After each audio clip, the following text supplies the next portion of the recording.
nome do Pai, do Filho e do Espírito Santo. Queridos amigos do Apostolado Glória de Maria, hoje eu tenho a honra de receber no meu canal o Dr. Douglas Haugen, o Dr. Deep State. E também para me ajudar nessa conversa com ele, também aproveitando também a ocasião aqui para agradecer ao Dr. Douglas Haugen, que tem me recebido no canal dele, e essa minha intenção hoje de recebê-lo no meu canal também como uma gratidão, e tenho certeza que o Dr. Douglas Haugen vai expor muita coisa interessante para vocês hoje. E me ajudar nessa conversa com o Dr. Douglas Haugen, eu tenho aqui a presença do Daniel Domeneghetti e do Fred Xavier, do Centro Católico de São Paulo. Todos três vocês já conhecem, né, do meu canal.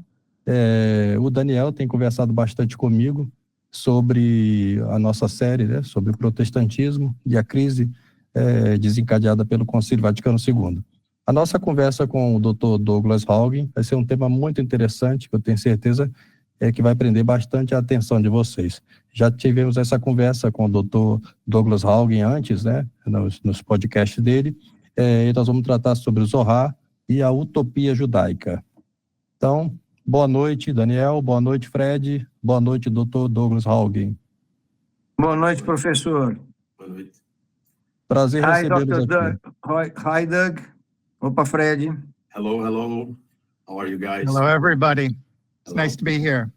Muito obrigado pela sua presença, Dr. Douglas Haugen. Muito obrigado por aceitar o convite. Thanks for your presence here, Dr. Haugen. Professor Bezerra made a short introduction about and thanked you from having had him at your channel a couple of times. And he said that it's a pleasure having you on his channel and that you're going to talk a little bit about the Zohar and some other very interesting issues. Okay? Zohar and the Jewish Utopia. Yeah, the Jewish Utopia. All right, so there you go. It's your time to present yourself, maybe, yeah, Professor Haugen? Sure. I want to say thank you all very much, and I'm honored to be here. That is the title of the show today. Então, esse é o título. Professor Bezerra has talked about this combination over time between the Kabbalah, the Talmud, Zionism, and Noahidism. And I want to fit on this continuum the Zohar as a concept and the Jewish Utopia. Então, o professor Haugen vai dar uma continuidade entre essa conversa sobre o Zohar e a utopia judaica. Aqui vale a pena contextualizar o conceito das 4 vertentes do judaísmo pós-Cristo, o judaísmo talmúdico, e essas 4 vertentes são o cabalismo, o talmudismo, o sionismo e o noeísmo, que em inglês é a sigla KTZN, e é a isso que o professor Haugen se referiu. Ok. Eu gostaria que o professor Haugen começasse falando um pouco para nós, né, dessa, como é que ele teve contato, né, com esse estudo da doutrina cabalista, né, e como é que isso, de certa maneira, fez com que ele compreendesse quão isso está relacionado à crise que a gente vive hoje no mundo. So, I'm sorry. Professor Bezerra wants to start introducing on how all this matters over the Zohar and the Jewish utopia is influencing our actual way of life and living. Exactly. That's how I'd like to begin. I'm going to reference... He also wants to know how did you get in touch with this in the first place, in the first time? Yeah, sorry. This is very good, Danny. Well, this is a long time coming. in terms of developing these ideas. But I'm going to reference today this totality of two of my books. One is Seeing Through the Singularity, and I want to introduce the concept of the technological singularity, and it's called Uncovering the Cosmic Conspiracy. And I believe that there is one cosmic conspiracy against God and man, Christ and his church. And I want to have us understand that conspiracy, and as well the concept of the metaverse. This is called In Pursuit of the Metaverse, which is the building. Now, here's the question. What's going on today? Why in the world are people moving us toward this singularity of finance, economics, culture, a one world system? Why are we being moved towards something like an internet of bodies? What is that? And that's what I want to approach today. What is that? And how does the Zohar and Kabbalah speak to this new world order, this Jewish utopia? So that's what I'd like to discuss today. Então, professor Bezerra, o professor Haugen disse que vai linkar todas essas coisas sobre o Zohar também com os livros que ele lançou, The Metaverse e In Pursuit of the Metaverse, atrás do metaverso, né? E Isso. vendo, observando através da singularidade. Singularidade. Seeing through the singularity. Yes. E ele vai formular alguns pensamentos acerca de como ele chegou a isso e o problema relacionado com todas essas vertentes econômicas e sociais que nós temos nos dias atuais. Importante acrescentar que na visão do professor, do Dr. Haugen, existe uma única conspiração cósmica. E ele começa analisando o conceito de singularidade, e o conceito de singularidade é um conceito tecnológico, mas também um conceito existencial, ontológico, e ele analisa essas questões todas, e depois ele diz que, ao entender a proposta de nova singularidade, que é a singularidade que substitui a singularidade cristã, essa singularidade da nova ordem, essa singularidade do Great Reset, que mistura a sua identidade física, digital, biológica, ele traz a história do metaverso, que é um mundo da imaginação, um mundo que não é real, descolado da realidade objetiva.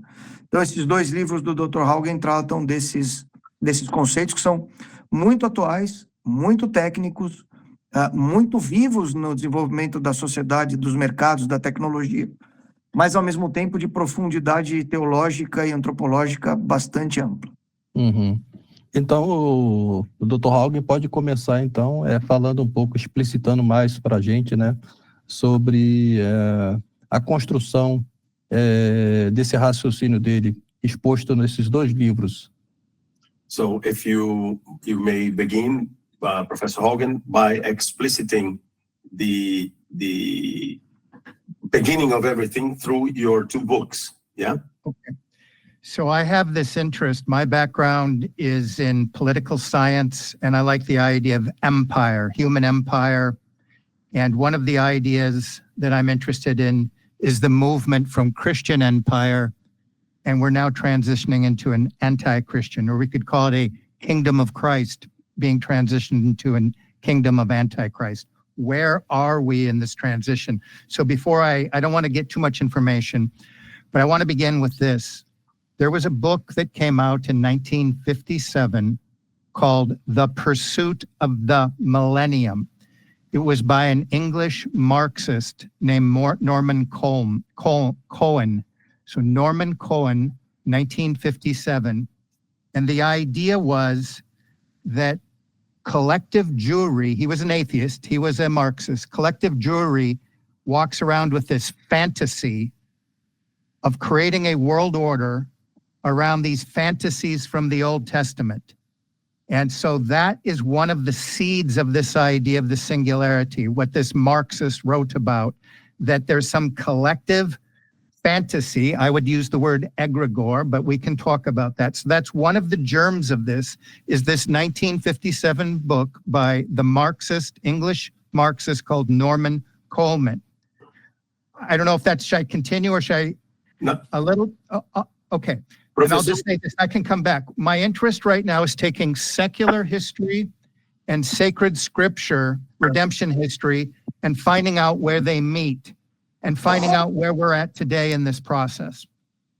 ok, professor Bezerra entendeu que o professor Haugen ele quer trazer a história bíblica, conectar com o que está acontecendo hoje e explicitar a ideia do que ele chama de egregor, não é? Do império, de como está esse império hoje. Daniel talvez possa também colocar mais alguma coisa. Né? O que o professor Haugen está dizendo é que a história dele é uma história de formação e interesse geopolítico.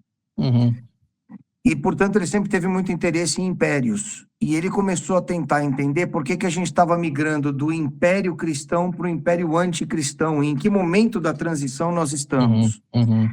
E ele começou a desenvolver esses conceitos, e ele se aprofundou nisso quando ele trombou com um livro chamado Em Busca...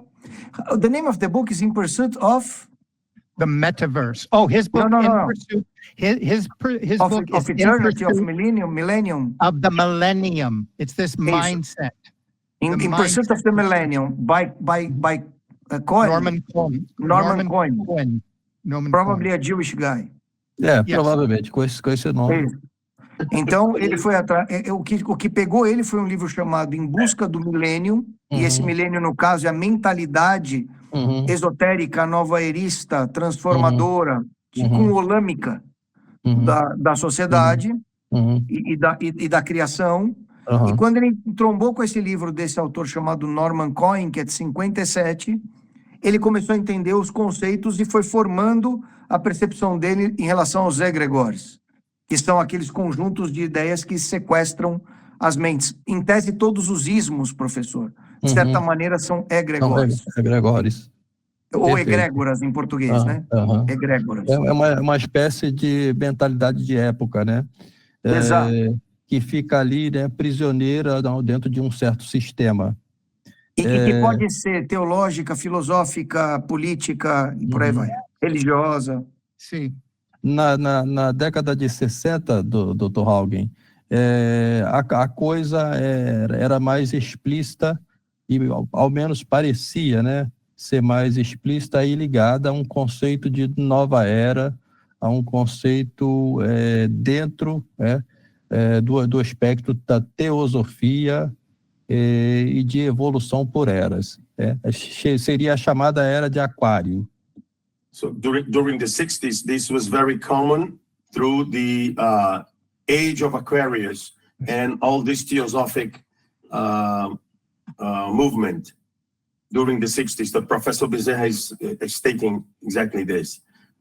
Yes. Eu queria saber se o Dr. Haugen ele fez essa leitura, e, obviamente, né, isso deve ter levado ele ao estudo mais profundo até chegar na Cabala. Professor Bezerra would like to know how this led you to go deeper into the studies of Kabbalah. Well, this goes back to, this book is almost 6 years old, and this is very heavy on revealing Kabbalah in terms of the technique. So I've been doing this for many, many years, and I refined it. Sorry. Yeah, and Professor Cohen is a Marxist, so he's not particularly esoteric. He just thinks it's all rubbish. He thinks these are just fantasies. O professor Cohen, ele acha que ele começou com aquele livro que o professor mostrou, que está dele, que está, de fato, entrando pesadamente na exposição desse problema da Cabala, e que o Cohen, o autor do livro, ele leu lá na década de 90, salvo erro, acha que isso tudo é uma bobagem, que é tudo lixo, que não vale a pena, embora seja eu. Não é, porque essencialmente o que o professor Haugen está dizendo é que esse professor Cohen é um marxista, e como tal materialista, ou seja, ele não é um cabalista. Mas, ao mesmo tempo, esse livro foi o livro que o fez que o chamou a atenção, mas ele, de certa maneira, não conecta com a teosofia. Ele foi mais por esse livro mesmo. Compreendo. Perfeito. So what I would like to do now is lay out a methodology for thinking about this. Ele vai And the methodology, colocar a metodologia para pensar como se pensou sobre isso, como ele pensou sobre isso. Sorry, Dr. Hogan, I will No problem. interrupt like this, okay? Because it's a lot of information. Fred, one suggestion, maybe you would like. You do Professor Bezerra, and I do Dr. Hogan. You do How do you Dr. like it? Very good. Let's do Okay. it. Ok. Better. so the methodology would be sacred typology that ties together redemption history and secular history. So I'm going to do a little bit of typology here for everybody, okay? This is So- important, Dr. Hogan. Before you start doing that, I laid out this concept so that people can understand. O professor Hogan está dizendo que ele vai fazer o estudo a partir da tipologia, typology. E ele vai comparar, you're going to compare two typologies, right, Dr. Hogan? Yes. The first typology is the biblical typology, ou a tipologia bíblica cristã. E a segunda tipologia, the second typology, is the secular typology, the antichristic typology, a tipologia secular anticristã. E a partir da comparação dessas duas tipologias, ele começou a estruturar o raciocínio dele e desenvolver os estudos dele. Please, Dr. Hogan. Yes. So the fascinating part is how this all vindicates scripture, how this is rolling out in the world. And it begins with the tree of the garden. So we have in the garden the tree of life and the tree of the knowledge of good and evil. These typologies are going to speak throughout secular history and redemption history. So I can say many facets. I don't want to go too far, but I'm going to lay out a little bit. On the one side, before I get going here, I do want to just kind of highlight something. We're looking at this long history of this development of the Jewish utopia. It's been a long historical process. I'm going to look at the last 2,000 years of the development of the Jewish utopia. Okay, but I need to set up the typology. So I'm going to focus especially on the 2,000 years. Okay. Maybe we'd better go block by block so people can Okay, sum up all your ideas and understand the whole. okay. O professor Haugen está dizendo que vai olhar para os últimos 2.000 anos apenas de uma longa história do que ele chamou de utopia judaica, que é maior do que esses últimos 2.000 anos. Mas por que 2.000 anos? Porque é o tempo de Cristo até a data de hoje. Perfeito. E ele então está dizendo que esse antagonismo ele já é verificável desde o Éden. Então, quando ele olha para o Éden, para o jardim do Éden, para o paraíso, que ele chamou de Garden, ele fala que lá já tinha a árvore da vida e a árvore do bem e do mal. Certo.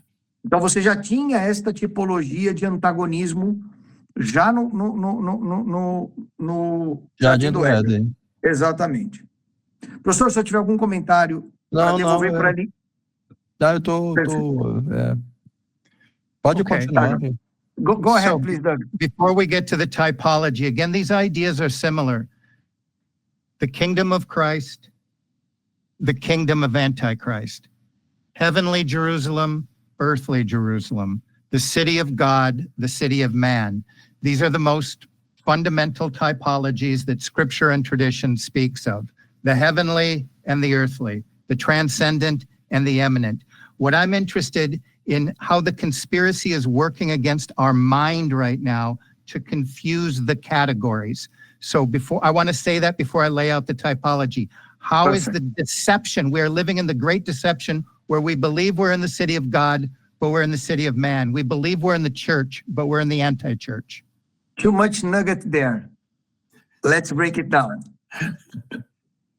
Ele está dizendo o seguinte, que essa história contradição tipológica entre o espiritual, metafísico, sobrenatural e o físico, natural, ela é o tempo todo, e ele fala, isso é muito interessante porque isso vinga a Bíblia, ou seja, confirma a Bíblia. Então ele fala, você tem Jerusalém celeste e a Jerusalém terrena. Você tem a cidade dos homens, desculpa, a cidade de Deus, a cidade dos homens. Você tem o Israel de Deus Sim. e a Israel. Você tem toda essa contradição, o reino de Deus, o reino dos homens, o reino de Cristo, corpo místico de Cristo, corpo místico do anticristo. A única e verdadeira igreja, a falsa igreja, e por aí vai. E o que ele está dizendo é que ele quer entender como esse processo de estabelecimento de confusão e engano está dominando os nossos cérebros para que a gente pense que está na cidade de Deus enquanto está na cidade dos homens. Para que a gente pense que está buscando a Jerusalém celeste enquanto está fortalecendo a Jerusalém terrena. Para que a gente fique preso no egregor materialista e imanentista e abandone o egregor salvífico e metafísico. Essa utopia, ela sequestra as nossas mentes e faz com que a gente não consiga perceber a realidade objetiva, onde a gente está. Go ahead. Excelente. So Okay. before I lay out the egregore, I'll give you an idea of where I'm going. The Zohar was created in the 13th century, and it appears in rabbinic Judaism, and I'm gonna get there, but it becomes a technique along with Kabbalah to use mind control to take the Jewish fantasy and spread it among the masses. So it's this grand alchemical technique, Zohar and Kabbalah. That's where I'm going to develop it in just a moment. So that's where I'm working for, how the Zohar is a massive alchemical mind control upon the masses over the last 1,500 years. O que ele está dizendo é que o Zohar, que é a sistematização da Cabala no século XIII, me ajuda aí, professor, o nome Moisés de León. Moisés de Leão, obrigado. Ele não falou, mas eu só estou dando esse contexto para o pessoal. Foi sistematizada pelo Moisés de Leão no século XIII. Ela, além de ser um conjunto doutrinário, uma falsa tradição sistematizada, é também uma arma de engano, uma arma de construção de narrativas, uma arma de desvio da verdade no tempo. Então, ele está trazendo à luz a estratégia utilizada em prol da construção dessa utopia, que ele chama de utopia judaica, tendo o Zohar como arma de desvio e de afastamento da realidade objetiva. Então, ele qualifica o Zohar, que é um livro, né, que é um conjunto de doutrinas, Sim. não só como um conjunto de doutrinas, mas também como uma arma de construção de narrativas. E é interessante, Daniel, isso que o Dr. Douglas Haugen coloca aí, porque paralelamente ao Zohar, ao surgimento do Zohar, pelo Moisés de León, nessa mesma época é a época também da Suma Teológica de São Tomás de Aquino. Nunca na história houve coisas tão opostas. Esses dois sistemas que o Dr. Haugen está colocando para nós aí estão presentes aí nessas duas obras. De um lado, o Zohar, e do outro lado, a Suma Teológica de São Tomás de Aquino. Bom ponto. Professor Bezerra is comparing, is talking about that at the same time there was Kabbalah. the Kabbalah that They're developed. related. Yes, is related also with the time where St. Thomas Aquinas. St. Thomas. Mhm. Yes, you got it? Yeah, I'm gonna develop that. Okay. At the So- same time, the tradition and the anti-tradition were Exactly. being compelled. This is really the birth of modernism. É o nascimento do modernismo. Yes. Okay. So we'll begin in the Garden of Eden. We have the tree of life and the tree of the knowledge of good and evil. The tree of life, Começando pelo Jardim do Éden, você tem a árvore da vida e a árvore do Isso. bem e do mal. in ontological terms, the tree of life is God's being. Adam and Eve were fully invested in God's being. Ontologically, this is what we call reality. So that's the tree of life. And it represents all the trees in the garden. It represents the relationship of Adam and Eve with God. Esse conceito é muito importante porque, como eu entendo o raciocínio do Dr. Haugen, se a gente não estruturar com muita calma o que ele vai explicar a partir de agora, a gente vai se perder. Uhum. Ele está dizendo que no Jardim do Éden, So the tree of the knowledge of good and evil a árvore da vida era a árvore que Eu sei de Deus, né? Eu sei de Deus. garantia que Adão e Eva, Sim. totalmente investidos nela, Aham. estivessem conectados à realidade objetiva, à verdade, com V maiúsculo. Deixa eu só fazer um complemento, Daniel, Claro. se você me permite. Claro. A árvore da vida, ela tinha algo nela, não é? Uma espécie de seiva, que impedia a chamada lei da entropia. Então, ela conservava, né, Adão e Eva em um estado físico em que eles não morreriam, não sofreriam nenhum tipo de mal físico, né, nenhuma doença, etc. Então, aí, por isso o Dr. Haugen está Isso. enfatizando nessa questão, né, da árvore da Isso. vida com essa união com Deus, né? Isso, que ele chamou de investimento profundo, total, completo. Você está totalmente conectado e dedicado e vivendo naquilo, sobre aquilo. É o nosso por Cristo, com Cristo e em Cristo.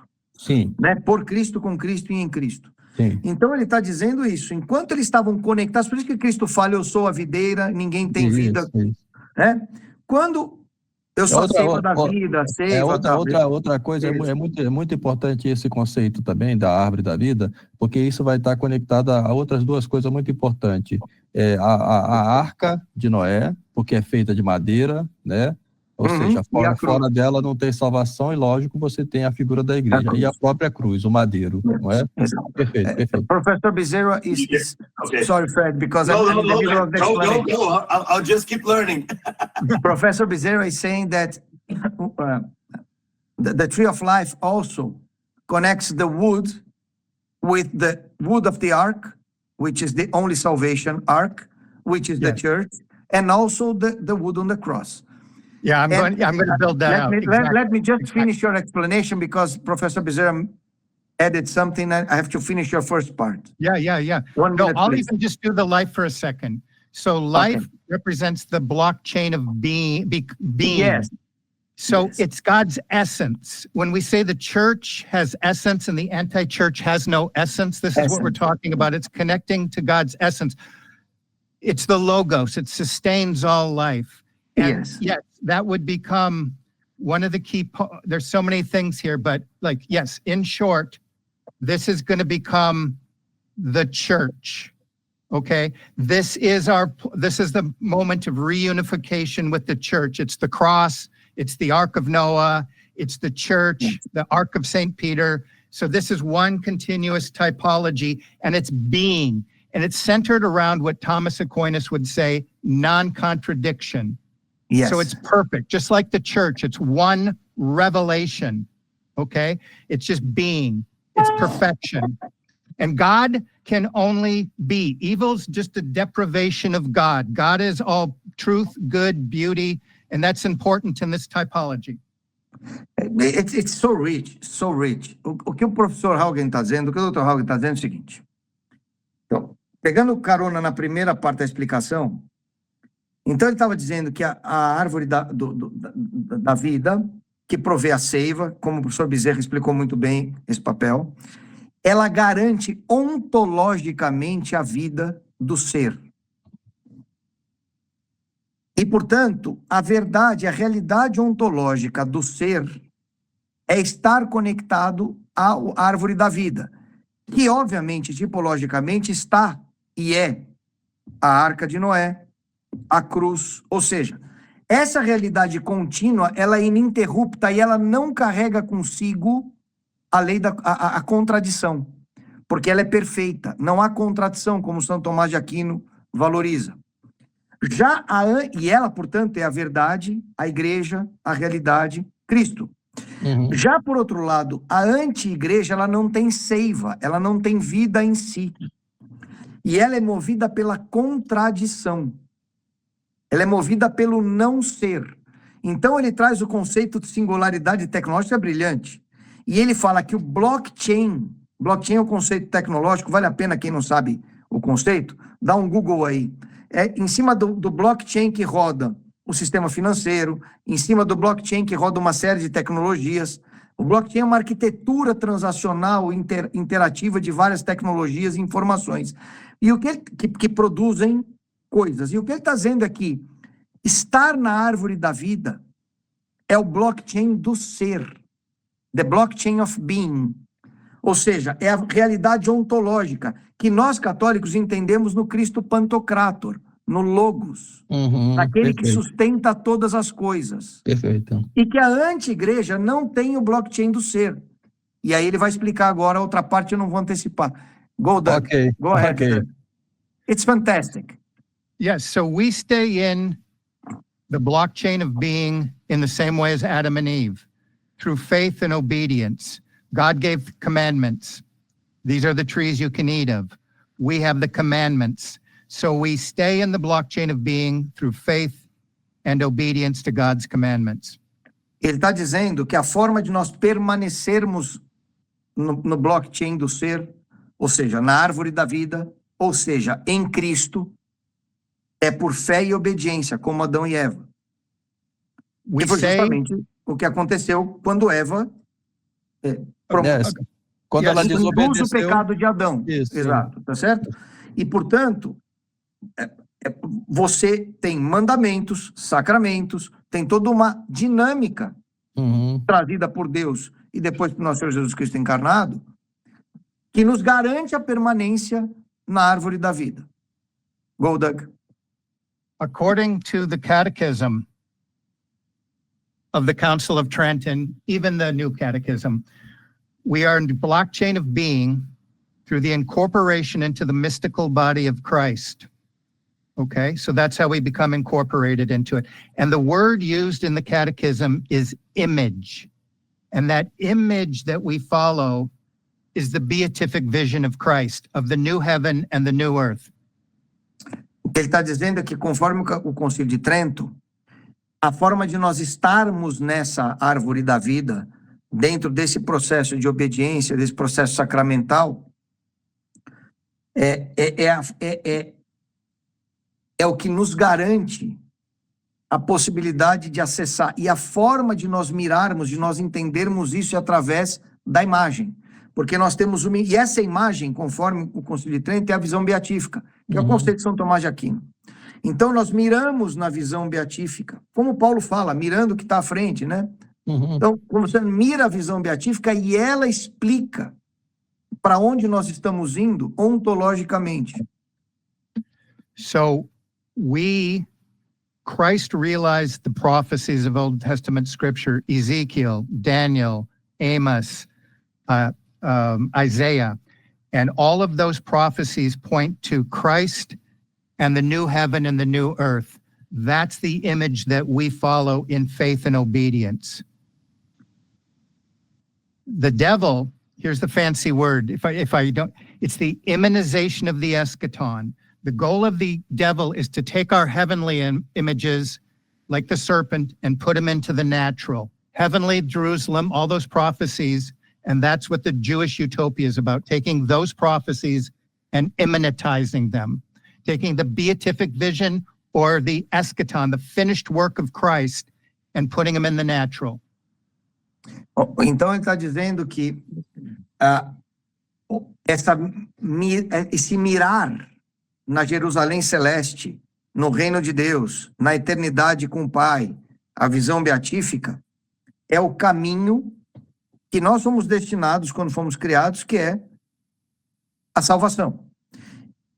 Porém, o que o diabo faz é a imanentização escatológica. O que ele faz? Ele pega a obra perfeita de Cristo, ele pega a Jerusalém Celeste e ele traz para a terra, traz para o mundo secular e tenta vender a ideia de que isto é aqui. É o messianismo, né? O messianismo. Sim. E, portanto, nós temos que buscar essa realidade, que é uma realidade imanentista, materialista, naturalista.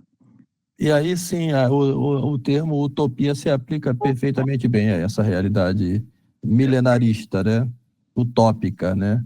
That's Porque where utopia nós- really fits. And I Perfeito. call this word the egregore. So they're taking heavenly ideas from above and they're transported from we the people or the serpent from below. So we're trying to say, where are we with this great deception? Are we following ideas from below or ideas from above?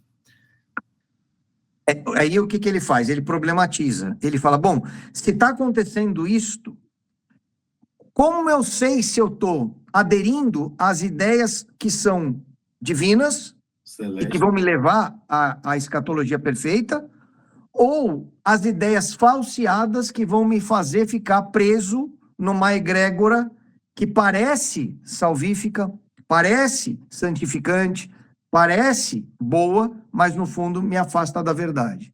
Essa é a problematização. Como eu sei aonde eu estou? Ok. So here's where we get the birth of the Zohar. E aqui é o nascimento do Zohar. The knowledge of the tree of good and evil is a contradiction. It's a dialectic. O conhecimento da árvore do bem e do mal, em essência, é uma contradição. E aí ele traz o conceito de dialética. Tá certo? Então, o que ele tá propondo aqui é que This is o conhecimento da árvore do bem e do mal, por definição, por essência, é a contradição. Uhum. Ao contrário do conhecimento da árvore, ao contrário da árvore da vida, que é a perfeição. Isso, é o Logos, é a ordem. É o logos, a ordem, o logos. Perfeito, professor. So this is the densest concept that we're going to try to put forward, and I hope Fred and Daniel can help me. If there's anything, I'm trying to make it as simple as possible. But we've all heard that the devil is a counterfeiter. Okay. Ele está dizendo que vai tentar fazer a colocação sempre da forma mais simples para que a ideia central possa funcionar, Uhum. mas ele começa dizendo que a gente sempre ouviu que o demônio é um inadequado, é um imperfeito, é um contraditor, é um confrontador, é o que não obedece, enfim. Counterfeiter. Isso. Yeah. So God's being, the tree of life, our obedience is perfect essence.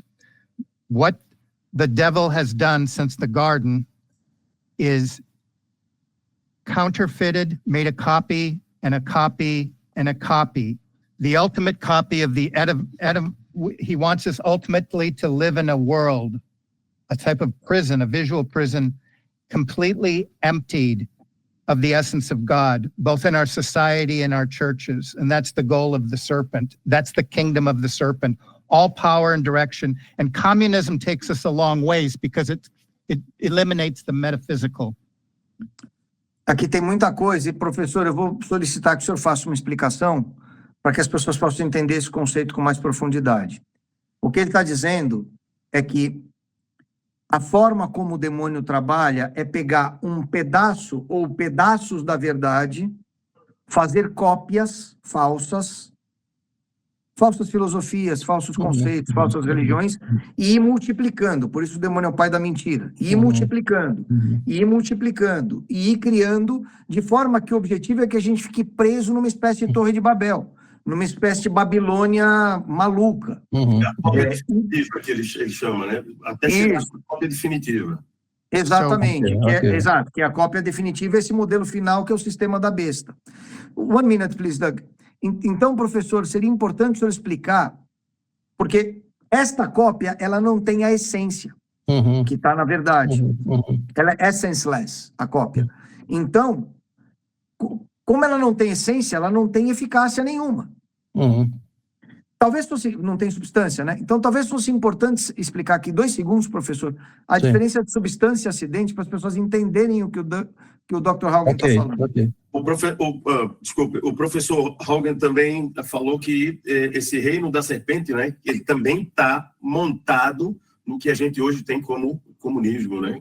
Exato, perfeito, bom ponto, eu esqueci. Perfeito. Ele falou que o comunismo é uma das formas que exponencia essa percepção eliminando falsa egrégora. Exato, isso.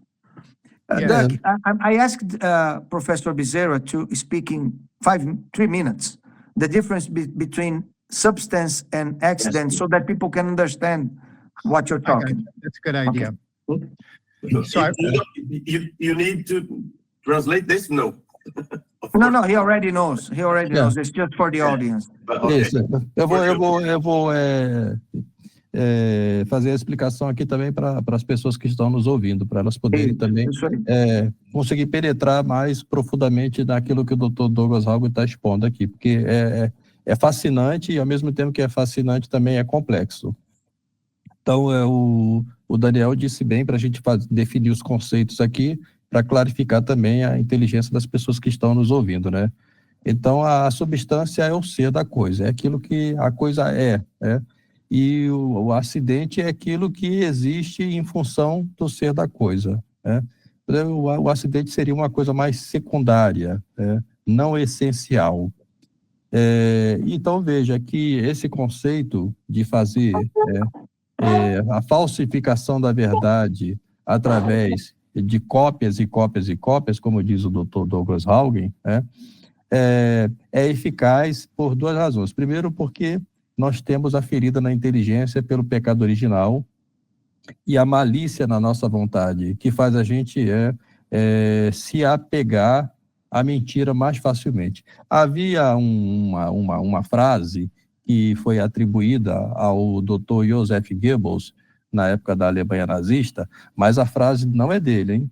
É uma frase que ele repete, e na sua essência é uma frase cabalista, que dizia o seguinte, né? Toda mentira repetida 1000 vezes se torna uma verdade. Na realidade, uma mentira repetida 1000 vezes não se torna uma verdade. Ela adquire uma capacidade maior de engano, devido à repetição constante dela, a tal ponto que as pessoas passam a tomá-la como verdade, sem que ela se torne uma verdade. Também é uma frase sugestiva, mas na sua essência ela é falsa, não é? E agora, a mentira, obviamente, ela tem tanto maior poder de convencimento, conforme mais aspectos de verdade ela vai tendo.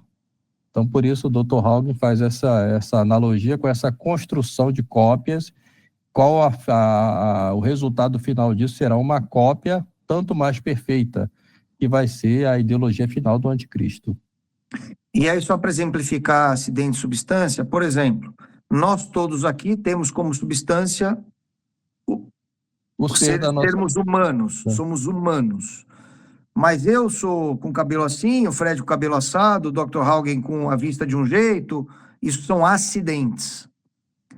Se eu perco uma perna ou um braço, eu não deixo de ser humano, a minha substância não muda, apesar da minha apresentação ter mudado. Isso, o seu ser Daniel permanece o mesmo. Por isso que na transubstanciação, que é o que acontece na missa, nós temos o corpo, sangue, alma e divindade do Senhor, enquanto o acidente de cheiro, gosto e imagem de pão permanece. Por isso que é uma transubstanciação e não uma transacidentalização, por exemplo. Isso, exatamente. Até o Padre Mausley falou uma coisa brilhante, professor, que eu nunca tinha pensado. Ele falou, na missa, na Eucaristia, temos a transubstanciação, no tabor, na transfiguração, nós temos a transacidentalização, digamos assim, e no casamento, nas bodas de Caná, nós temos os dois. Sim. É brilhante isso. Perfeito, brilhante. Go, Doug, please. Okay. So I'm going to go back to the tree, but I want to see where I'm going. We had connected to the blockchain of being in Christian empire. Things were properly ordered according to the revelations of church and tradition. The 3 big major movements are the Enlightenment, the Protestant Revolution, the French Revolution, the Industrial Revolution. So these are getting us further away from the being of God and to copies of reality, less essences. So that's where we're going to be going.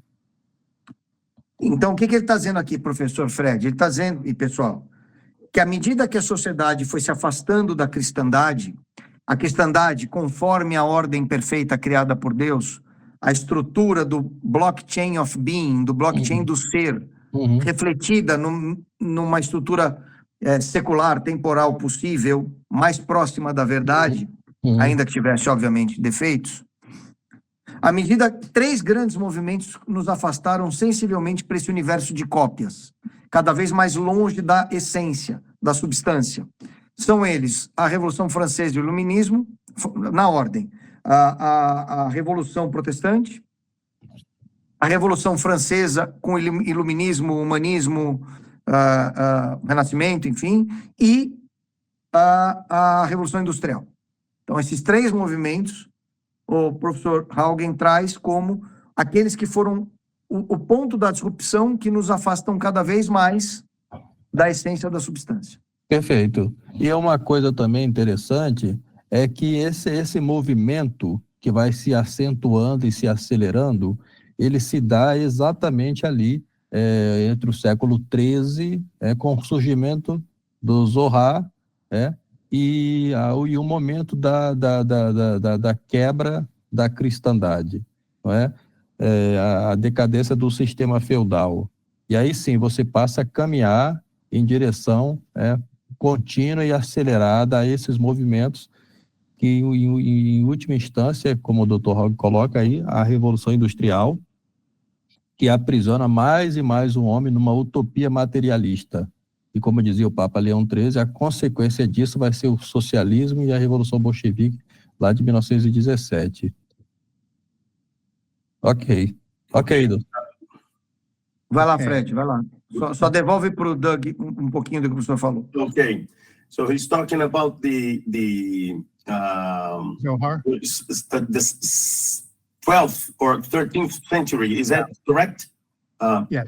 The feudal system that shows that growing this accelerated moment until we get to this material world here. Yeah. So it is a breaking of this feudal system that provides this acceleration until the moment we are Yes, here. exactly. Yeah.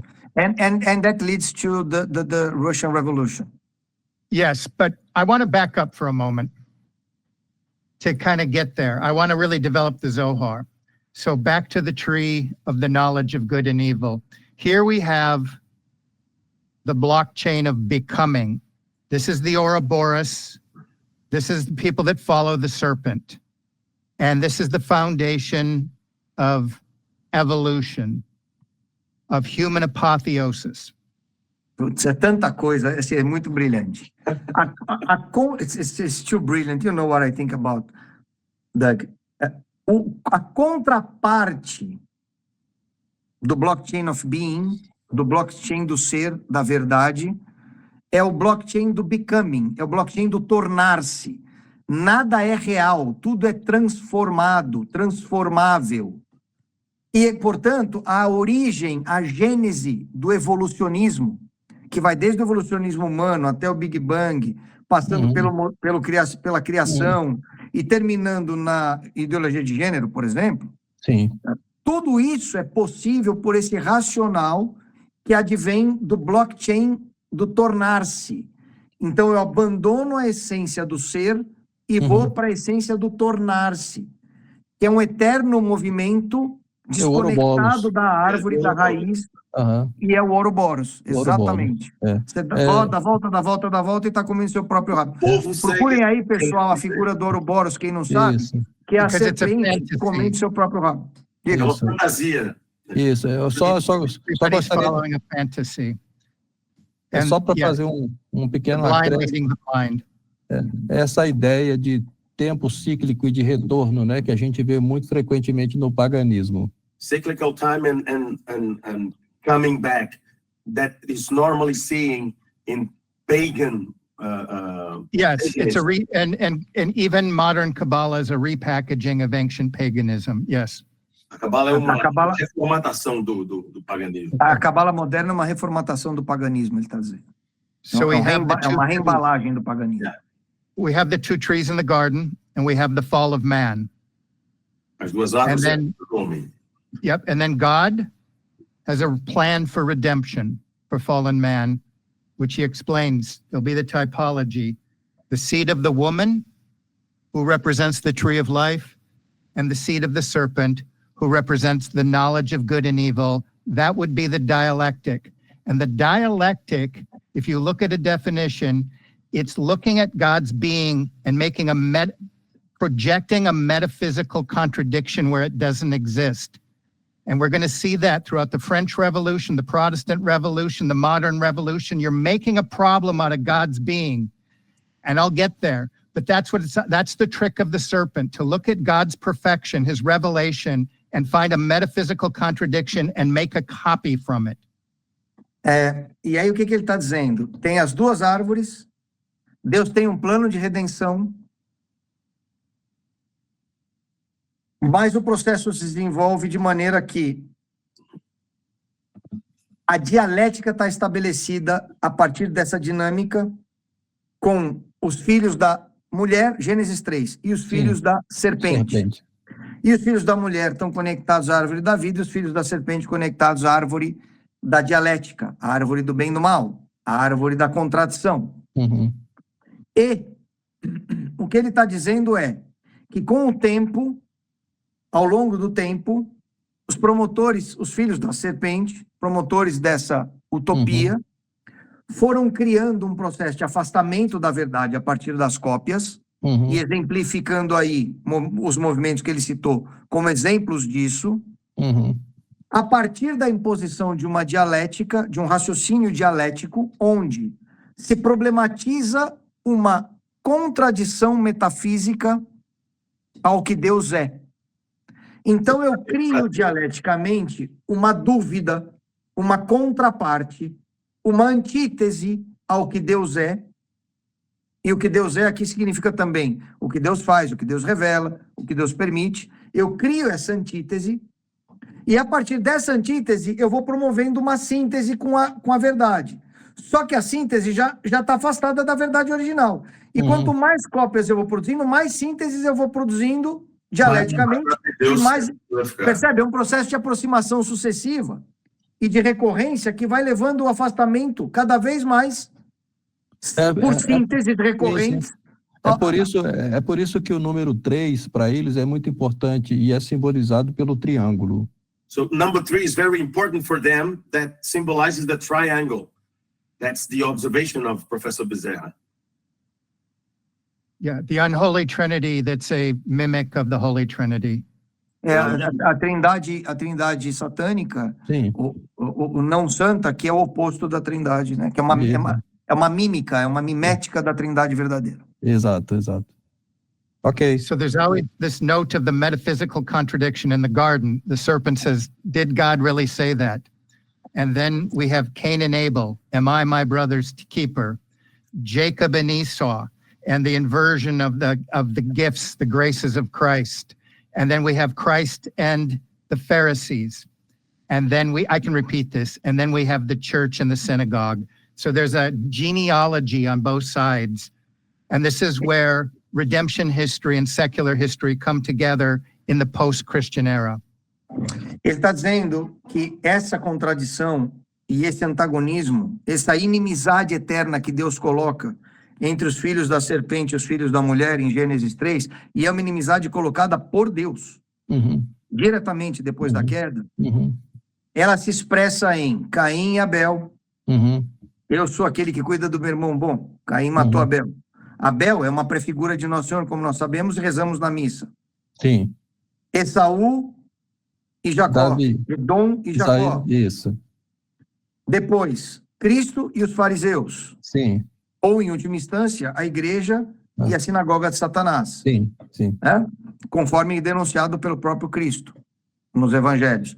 Então, ele diz que esse processo ele está estabelecido desde Gênesis, e ele vem vindo no tempo, e nessa era pós-cristã, ele está sendo chocado um no outro.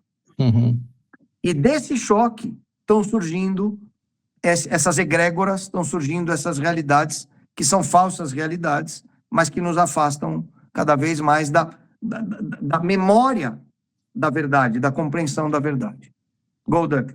Okay. So I'm going to continue, but where this is going to go, the final revolution of Vatican II, Isso vai dar no Vaticano II, né? we're going to The get Final there. Revolution. Church Ou and como the diria synagogue. Dom Lefebvre, a Terceira Guerra Mundial, né? Ok. And there's an idea in the church that you don't mix truth and error. The church cannot have a contradiction, but the church of good and evil strives on it. That's how they create their kingdom, out of this contradiction. This is what Marxism is, creating it's a perpetual revolution, always an unfolding of history. Okay, so at Vatican II, think of the word, I'll get to the word negotiate. Go ahead and say that. I gotta translate now, Doug. Okay.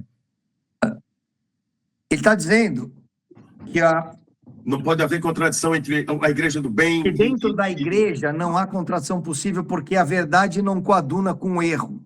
É por isso que essa infantilidade da união dos povos é impossível, porque a verdade não se une ao erro. Uhum. Ela ama o erro, ela tenta corrigir o erro, ela tenta consertar o erro, mas ela não se une ao erro. Por isso, aquele que está em erro, ela não ama o erro, ela ama aquele que está no erro. Sim. Ela odeia o erro, mas ama aquele que está no erro. Ok. E aí, portanto, para resgatá-lo do erro, ela tem o processo de conversão tal. Então, ele está dizendo que a igreja ela é uma sociedade santa e, como tal, ela não pode ter o pecado nela, porque ela é o corpo místico de Cristo. Eu vou dando alguns contextos no que ele está falando, só para dar a história mais abrasileirada, digamos assim. It's contextualizing just to make the audience, to make it clearer for the audience, okay? E aí, quando ele entra com essa proposição, o que ele está dizendo, professor? Ele está dizendo que quando o Vaticano II permite que o erro componha, ainda que não formalmente, mas materialmente, a doutrina, ou componha a pastoralidade, a praxis da igreja, a liturgia, seja lá qual for o campo que se queira olhar, a eclesiologia, a igreja passa então a ter um comportamento dissociado daquilo que ontologicamente a define. E, obviamente, isso não macula em nada a Santa Igreja como tal, porque ela é invencível, imatável, imorrível, indefectível. Estou brincando aqui com os termos, tá? Mas é uma realidade que nós estamos experienciando hoje no campo humano, que é fruto dessa infiltração, fruto do que aconteceu. A tal ponto que João Paulo II fala que a igreja é santa e pecadora, né? Yeah, the professor is saying, go ahead, Fred. Yeah, I'm going to return to Vatican II. Let's now start at the enmity between Christ and the Pharisees, which after Christ is going to be the church and the synagogue. So there is an enmity. That means a war between these two seeds. The synagogue wants to destroy, deicide not only Christ, but Christians, their minds, bodies, and souls, and enroll them in their project. So that's there immediately in the Gnostic movements. And I'm going to describe that a little bit more. Ele está dizendo que essa inimizade ela está exponenciada, especialmente depois do Vaticano II, e que esses inimigos de Cristo não querem só o deicídio. Eles querem destruir os cristãos. Mente, fé, compreensão da realidade e fisicamente também. E por isso que ele diz que nós atingimos, ou estamos atingindo, ou em processo de atingir, o ponto efetivo de guerra espiritual, de guerra real. Porque o processo é de destruição total daqueles que são os filhos da mulher. Os filhos da serpente vêm para destruir os filhos da mulher. Esaú vem para destruir Jacó. Caim vem para destruir Abel, e por aí vai. Ele vai citar agora, mais à frente. So I'm going to get to the Zohar, which is a very systematic dialectic. But the crude dialectic of the Gnostics was just to problematize God's being, the perfection. So it'd always be through heresy. The principal obvious ones are, could be God be fully man and fully God? Or the order of God's being, the Father and the Son. Anything to disorder the Christian perfection and the order of being. And so fundamentally, it's a war against God's order of being. And it's there It's in sacred scripture and it's in the tradition. That is the synagogue. Gnosticism is essentially an arm of the synagogue to disorder the Christian mind. Ele está dizendo que o gnosticismo é uma arma fundamental da sinagoga de Satanás para confundir, destruir a cosmovisão, a compreensão de mundo, de verdade e realidade dos cristãos. Uhum. E ele está dizendo que esse processo, ele é um processo cumulativo, evolutivo, e que agora ele se expressa de maneira mais evidente, E ele diz que o Zohar é uma sistemática poderosíssima de produção de contradições, é um sistema de contradições. Uhum. E, portanto, ele falou que vai aprofundar daqui a pouquinho o Zohar, mas ele coloca essa conversa a partir da ideia de que o Zohar é esse sistema de contradições. Eu gostaria só de acrescentar um pequeno detalhe. Só colocar aqui, ele fala sobre o Zohar ele perverte a perfeição Da de criação. Deus. Uhum. Da criação, sempre através de uma falsa contradição. Isso. Perfeito. Eu queria acrescentar só o seguinte, no mundo antigo, o mundo pré-cristão, havia toda essa corrupção já estava, né? Porque ela vem desde o Jardim do Éden, como o professor Haugen está explicando aí, mas Cristo venceu o paganismo, a igreja venceu o paganismo. E essa doutrina luciferina da serpente, da árvore da ciência do bem e do mal, ela tinha que ser eficaz de alguma maneira. E a maneira que ela encontrou para ser eficaz foi através do povo outrora, povo eleito, a corrupção do povo eleito. Diz a filosofia que a corrupção do ótimo é o péssimo, né? Então, e por que isso, né? Porque era justamente a religião do povo eleito que continha mais elementos de verdade. E por isso se tornaram mortíferos, né? Santo Tomás dizia que a antiga lei, ela antes de Cristo era obrigatória, depois no período de Cristo ela era transitória e depois de Cristo ela passa a ser mortífera, justamente por causa disso. Que é a partir disso aí, por isso é importante o Dr. Douglas Haugen colocar essa história desses 2000 anos, que é a partir da sinagoga de Satanás que essa doutrina vai conseguir esse impulso maior que vai culminar no Zohar, que o Dr. Douglas vai explicitar para nós agora. You got it, Dr. Haugen? Yeah, this is just a comment. Yeah, about the time from this enmity. It predates a pre-Christian age. Yeah, so Professor Bezerra is saying that during the sorry. He stated that the law given by God, the way that the devil managed to impose the So the narrative of the strategy, elected people, the strategy the first people. of the tree of good and evil was corrupting the chosen people. Yes. Because Narrative of the the corrupt. chosen people had the truth revealed. Yeah. And then Professor states that we had, before Christ, the law, as Yes. St. Thomas Yes. attests, the law was obligatory before Christ, transitory during Christ, and mortiferous, deadly after Christ, because it was A dead law. it became a law of death.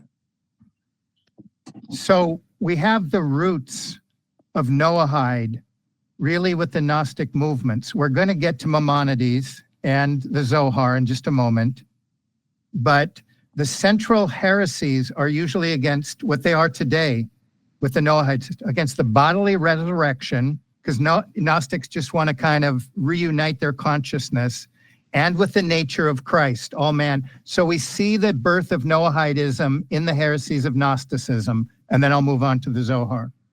Ele está dizendo que toda contradição ela é proposta através de uma heresia. A heresia é uma contração à verdade do ser, a uma verdade de Deus, a Deus em essência. Uhum. E ele diz que o gnosticismo tem suas origens lá atrás.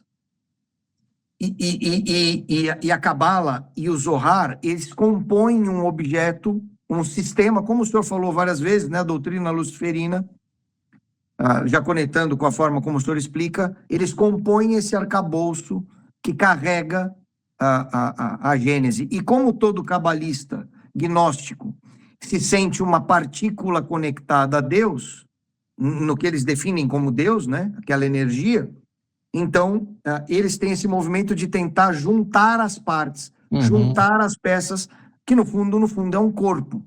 E esse, em tese, é o corpo místico do anticristo. Né? Ok.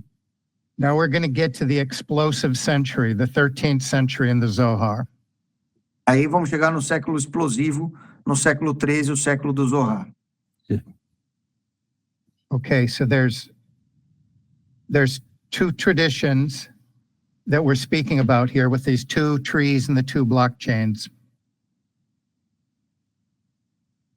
Christians recognize a cataphatic tradition that God can be known, and he can be known through revelation, and the principal revelation would be the incarnation of Jesus Christ. So cataphatic understanding is God is knowable. Um ponto central é que os cristãos reconhecem que Cristo, que Deus, pode ser reconhecido. Vamos lembrar que os gnósticos odeiam a matéria e definem a matéria como mal. Uhum. E, aliás, hoje é São Domingos de Gusmão, que lutou contra os cátaros, que tinham exatamente essa doutrina, essa mesma doutrina, que a matéria era má. Se a matéria é má, a igreja é má, o sacramento é má, o papa é mau, tá certo? O gnosticismo afasta tudo que é matéria. Portanto, ele está dizendo que para nós cristãos, como Cristo é 100% Deus e 100% homem, Deus é reconhecível, tanto na sua expressão espiritual, a partir das evidências que nós temos do que ele é, quanto na sua expressão encarnada, que é mais material ainda, mais material impossível de ser, Deus encarnado em nosso Senhor Jesus Cristo. Exato. Tá? E a encarnação de Deus, né, é que nos faz, né, ter uma noção de Deus por imagens. Portanto, uma outra característica do gnosticismo cabalista é chamado iconoclastas. Eles são iconoclastas. E é essa característica dos protestantes também. Exato. Go ahead, Fred. No, it's just saying that the Protestants are also, como é que é o nome, professor? Iconoclastas. They are iconoclasts too. So Yes. all this goes through iconoclasty. Because they hate images, and images is the visual form of the material. Christ incarnated. Incarnation, it's his revelation for us. Yes. So here's where we get the two blockchains coming together. The blockchain of being is the cataphatic tradition. We can know God and we can stay in his being through an image of God. And the church is an icon, and the individual images help us focus on the beatific vision of returning to Christ. Ele está dizendo que aqui que as duas realidades, os dois sistemas antagônicos se cruzam e se colidem. Porque nós, cristãos católicos, ao contrário de boa parte daqueles que dizem cristãos, que renegam a matéria, como o senhor acabou de falar dos protestantes, a encarnação nos garante a compreensão de que Deus se auto-revela a nós. E que, portanto, nós conseguimos, por imagem, e aí ele define a igreja como um ícone imagético, a encarnação são todos aspectos da compreensão material do que é a visão beatífica, que apontam para a visão beatífica. O maior história exemplo do Cristo Imago Dei, né? Cristo é a imagem de Deus. Isso. O maior exemplo disso é o Santo Sudário. Yes. About So here's go ahead, Fred. No. Did you hear his comment over About the Imago Dei? The shroud of Turin. The shroud of He's Turin. bringing the image connecting to the shroud. And we believe that the image mediates between the transcendent and the immanent. That's why it's an icon. Ele está dizendo que a imagem é um ícone porque ela media entre o transcendente e o imanente, entre o natural, o sobrenatural e o natural, entre o metafísico e o físico. And Christ is the mystical body that mediates between heaven and earth. The sacraments mediate between heaven and earth.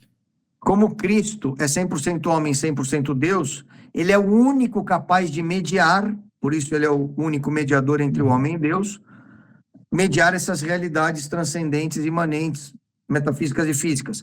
Por isso ele é o sumo pontífice, porque ele faz a ponte entre a carne e o espírito, porque ele é 100% homem, carne, 100% alma, né, carne, 100% homem, carne, e 100% Deus, né? Então ele é o único capaz de ser o redentor por causa desse aspecto pontifical dele. União hipostática. União hipostática, isso. So, at the cross, Our Lady crushed the head of the serpent and created the diaspora. But we're talking about a moment when the snake is gathered together with a system right now that will begin to conquer the world. And that's the 12th century. And I'll go a little bit slow, but of course the name here is Moses de Lone, and he's going to create a mystical Judaism. And I'll slow down because I want to be careful with this part. Okay. He's saying that o professor Haugen está dizendo que, o Dr. Haugen está dizendo que quando Nossa Senhora esmaga a cabeça da serpente, ela produz a diáspora. No sentido gnóstico, que depois vai ser apropriada, né? Na realidade material, também pelos filhos da serpente, né? Então, começa com uma diáspora espiritual, com os anjos, e depois ela vem para uma diáspora física. E essa diáspora, ela vem avançando. E ele diz que esse processo... Doug, you said the name of Moses? De Leon. Moses de Leon, yes. Que Moses de Leon, no século XIII, vai conectar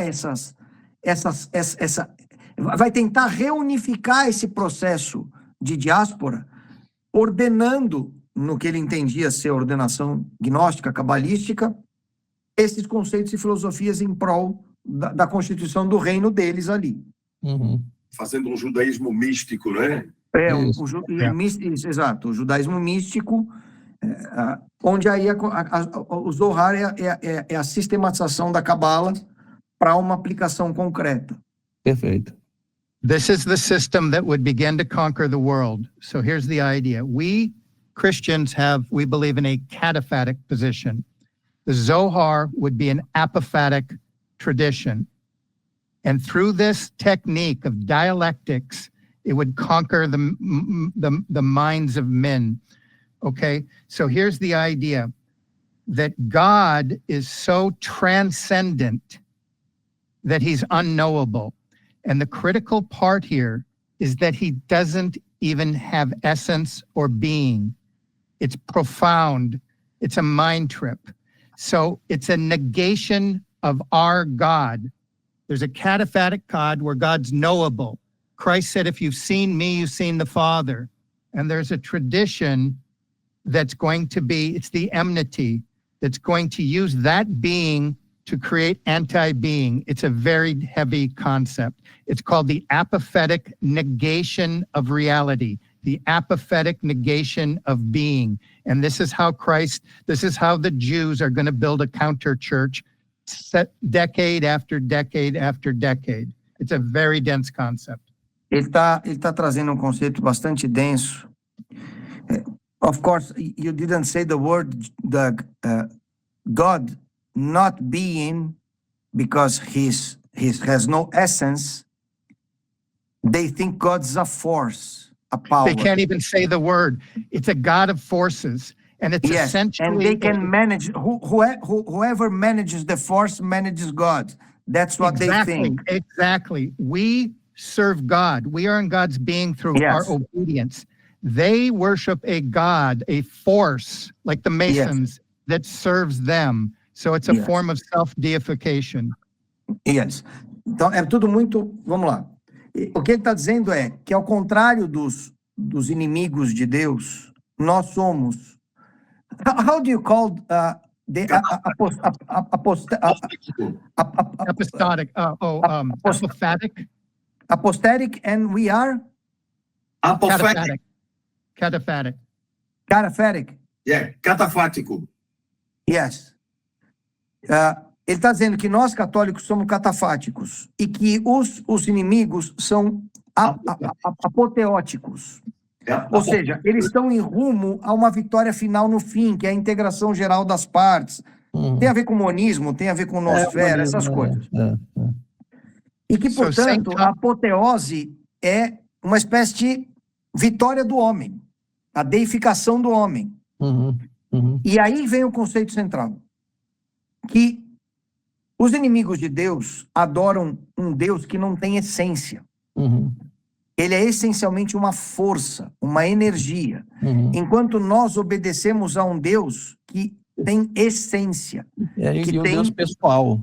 pessoalidade. Isso. O Deus deles é um conjunto de forças. E aí vem o racional. Ora, enquanto nós nos submetemos e obedecemos a Deus e à sua ordem criada, e aos seus mandamentos, e ao seu Filho encarnado, e aos sacramentos, e, em última instância, nos pregamos a cruz, eles trabalham para manejar as forças.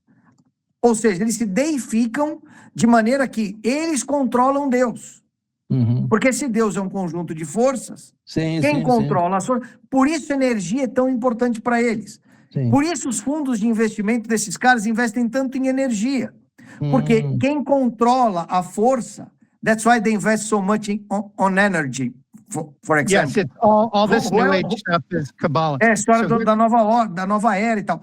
Quem controla, por isso comida, por isso... Quem controla a energia, de certa maneira, controla Deus na filosofia gnóstica.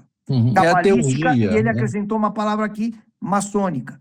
São todas expressões da mesma dinâmica. Os gregos chamavam de teurgia. Theurgy. Isso. The Greeks used it to call theurgy. Yeah. So God is both good and evil. So in our tradition, God is only good. There's no contradictions. But in their tradition, God is, so that's the tree of the knowledge of good and evil. And they're going to use the revelation from the Torah and invert it. They're going to use, and this is the heaviest concept. This is how they're going to undermine Western civilization. But God is both good and evil, two forces. Eles vão destruir a sociedade ocidental pela inversão da Torá. Por que isso? Porque, para eles, como a origem é a árvore do bem e do mal, Deus é ao mesmo tempo bom e mal. É uma imagem que não tem nada a ver, mas é o yin e yang eterno em contínua mutação. E, portanto, o Deus é uma contradição em si, porque ele é bom e mal ao mesmo tempo. Ao contrário do católico, do cristão, que entende que Deus é essencialmente bom, belo, perfeito, justo. E aqui, antes de passar a palavra para o senhor, eu queria fazer um comentário. É por isso que nós, católicos, não acreditamos na definição evangélico-protestante de soberania de Deus, que é a mesma definição dos islâmicos. Que se Deus quiser fazer o mal, ele faz. Isso. Deus não faz o mal, porque a essência dele impede que ele faça o mal. Nosso catecismo ensina que Deus não mente, não engana, não se engana. Deus permite o mal para tirar um bem maior, mas ele não faz ativamente o mal. O Deus soberano dos protestantes e dos islâmicos é o Deus que diz que é o Deus que pode fazer o mal. A hora que ele acordou caprichoso e vai lá e fez o mal. E nós não cremos nisso. Eu gostaria só de acrescentar com essa imagem que veio na minha cabeça agora, né? Dessas forças, né? Uma que cria matéria e outra que destrói a matéria. A gente vê muito isso no universo de história em quadrinho e dos cinemas hoje, né? Que estão repletos dessas histórias de super-heróis. Então, por exemplo, recentemente foi lançado o filme O Quarteto Fantástico. Então você tem seria o Demiurgo, o criador da matéria, e o Galactus seria o destruidor da matéria. Seria uma espécie de mesmo Deus, com essa dupla face, uma que cria e a outra que destrói. So the Dr. Hogan, Professor Bezerra is talking about these two sides, one that creates and one that destroys. Just Yes. like his comment is about what is happening today in the movies, for example, in the Fantastic Four movies, where you have like the Demiurge, which would be Yes. the Galactus. Yes, Galactus is the creator of all matter. And another god with the double face, like he creates and he destroys. He creates and he destroys. Yeah, it's creative destruction. And the essence of Gnosticism, the demigod and Ensof. And Yes. This is Ensof. He's so distant, he's so unknowable, and the effective is self-divination.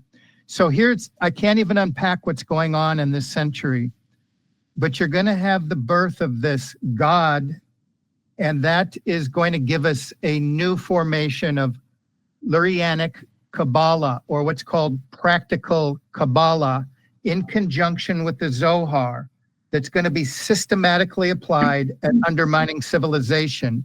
At the same time, we have Maimonides systematizing through the two systems the Noahide law. The plan of Jewish world domination is now in place. It will do so by flipping Christian civilization on its head. It's going to be, it takes the essence of Christianity and it's going to step by step remove it into an anti-church and anti-Christ system.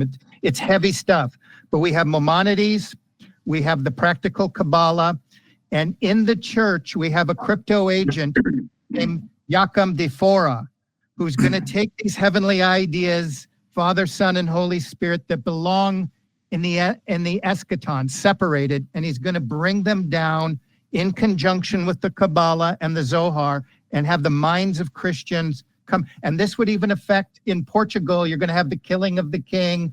This cult of the Holy Spirit's going to send out to Brazil that's still residue of it today. Anyway, that's a lot of information. I'll let you go with that a little bit.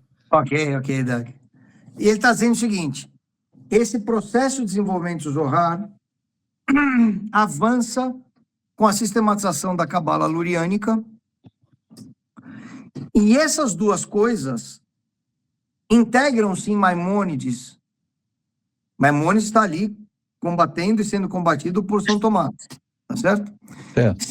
Se integram em Maimônides na sistematização das leis do noéismo, como dinâmica de dominação da cristandade e da igreja, e, portanto, da exclusão, da extração da essência da igreja, pela substituição.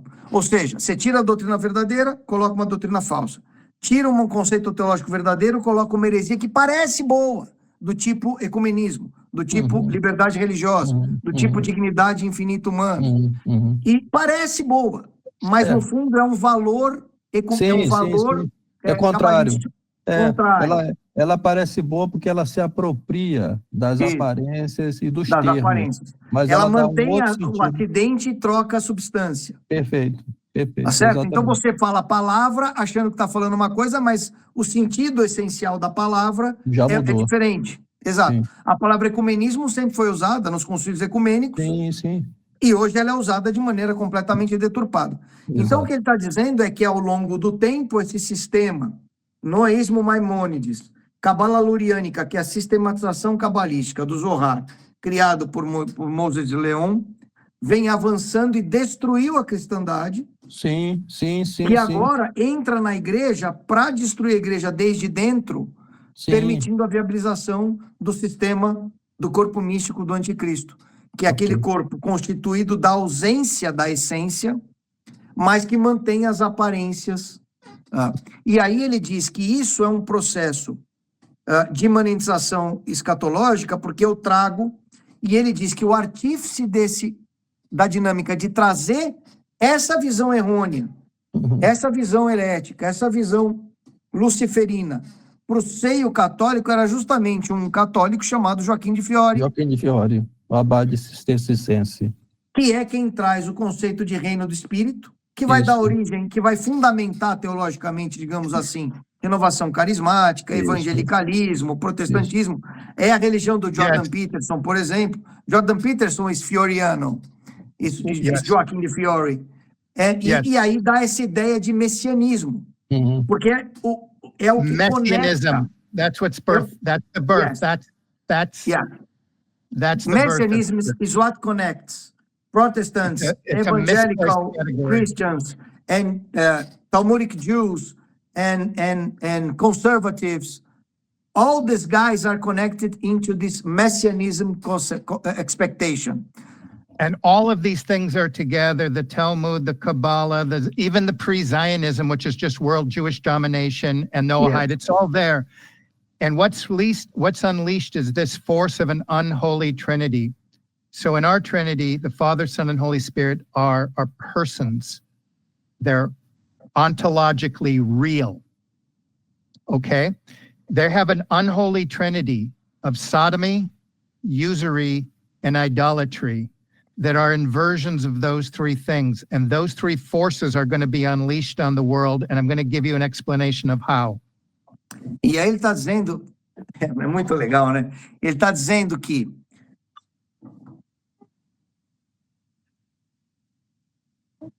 o cabalismo, o talmudismo, o pré-sionismo, que é só um movimento de dominação política estruturante da sociedade, e o talmudismo, eles avançam contra a igreja movidos por uma dinâmica que serve ao corpo místico do anticristo, que no fundo é a expressão de uma antitrindade. Uhum. Não é só o anticristo, é uma antitrindade. Uhum. E que para nós, Pai, Filho e Espírito Santo, são seres reais, ontologicamente reais. São pessoas. Pessoas. São três pessoas. Exatamente. Que a trindade lá dos filhos da serpente não é uma trindade real. E os conceitos que dominam essa trindade, a trindade é formada por idolatria, que é o antipai, a sodomia e a usura. E que essas três expressões, o Padre Ripperger diz, né, que a trindade satânica é Lúcifer, Baal e Asmodeus, que são exatamente esses três demônios. Demônios que expressam esses três valores. Doug, Father Ripperger are used to saying that the unholy trinity is formed by Satan or Lucifer, Asmodeus, and Mammon, Baal. They represent usury, bestiality, or pornography, Sodomy, usury, and idolatry. Yes. So here's something that's very difficult to understand. It's the birth, I would say, of monopoly capitalism. Are you ready? Do you want to say that? Ele está dizendo que agora é que é difícil, porque o nascimento do capitalismo monopolista aparece nesse momento. Por quê? Com a usura e com esse processo de avanço do sistema da trindade anticristã na sociedade, os poderes foram sendo conquistados, os poderes reais foram sendo conquistados. Sim. E ele vai chegar nesse momento. Por isso que ele falou de Revolução Industrial, Revolução Francesa e Revolução Protestante. Go ahead. Okay, so the church itself is the centerpiece of the attack on Christ. So the church is being attacked from Spain and the Sephardics, the finance class, and as well as the Venetian nobility. So there has been attacks 12th, 13th, 14th century on the church, but it's now has a system. Okay, so double entry bookkeeping. Let me just stop there. This is where the Zohar is put into a system of finance where you can have covert bookkeeping. This is very complicated, but it would allow you to use Babylonian money magic and sort of hide these three forces underneath your interaction. It's really the birth of monopoly capitalism. It would come the trading ships that would eventually develop out of the Venetian oligarchy. That would be the great trading empires, the Dutch, East India, the English, the French, the Spanish. They all use double entry bookkeeping, which is a Zoharian concept of having a covert ledger. And that's how they would, it's just like the beginning of Vegas or the stock market. It's really a system devised for the house always wins. Ele está dizendo que desde o século XII, XIII, especialmente XIII e XIV, a partir da Espanha com os sefaraditas e da nobreza veneziana, que muitos alegam ser a origem da maçonaria, pelo menos Rosa Cruz ali, você tem um ataque sistemático à cristandade e a criação dos livros com duas entradas. Ele está falando de sistema contábil. You're talking about accountability, the two-entry books, the way you do the accountability system, right, Doug? You're capable through that technique of monopolizing the seas. So sea powers have always been dominated, but what the birth of here is the birth of modern warfare, because this is where you get the idea that you finance both sides and control it through a dialectic. Exactly, that's it. Não é exatamente contabilidade. O que ele está dizendo é que eles desenvolveram a estratégia de financiar os dois lados. Sempre os dois lados da tensão. Que é o que a gente vê na Primeira Guerra, na Segunda Guerra. É isso aí. E a partir dessa estratégia, eles foram avançando, produzindo o clash, a contradição das civilizações e dos modelos, e financiando essas contradições. E aí eles conseguiram dominar os mares. E com isso, eles foram criando sistemas baseados no lastro desse modelo. E aí ele extrapola dizendo que todo modelo de apostas, de mercado de capitais, e o que se consolida no capitalismo moderno, sim. é, na verdade, um sistema onde a casa sempre ganha. The house always wins. A casa sempre ganha. Por quê? Porque o sistema é desenhado para que, pela contradição dos jogadores, aquele que arbitra, que pilota, que registra, que controla, sempre ganhe. É isso que ele está dizendo. Deixa eu só fazer um acréscimo histórico aí. Esse movimento começa sendo estimulado, evidentemente, por essas forças, primeiramente nas repúblicas italianas, as repúblicas marítimas, e depois vai se expandindo para o coração da Europa. Aí nós já estamos no início do processo do absolutismo monárquico, cuja essência é mais voltada para a questão da aquisição do ouro, e do poder temporal. Então vai havendo uma desconexão cada vez mais profunda com a igreja. Eles vão se aproveitar disso para jogar reino contra reino.